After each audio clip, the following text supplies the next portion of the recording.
મહેસાણાના વિજાપુરમાં સરકારી અનાજના કૌભાંડનો પર્દાફાશ। જૂની આઈટીઆઈના ગોડાઉનમાં લાખો રૂપિયાનું સરકારી અનાજ ઝડપાયું।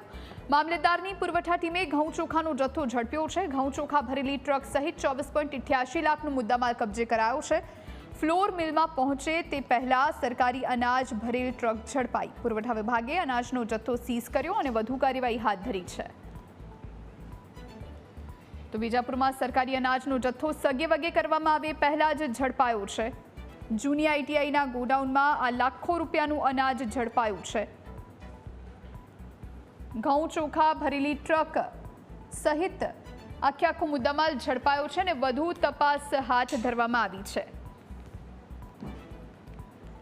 તો મહેસાણામાં વિજાપુરમાં સરકારી અનાજના કૌભાંડનો પર્દાફાશ। જૂની આઈટીઆઈના ગોડાઉનમાં લાખો રૂપિયાનું સરકારી અનાજ ઝડપાયું। મામલતદારની પુરવઠા ટીમે ઘઉં ચોખાનો જથ્થો ઝડપ્યો છે।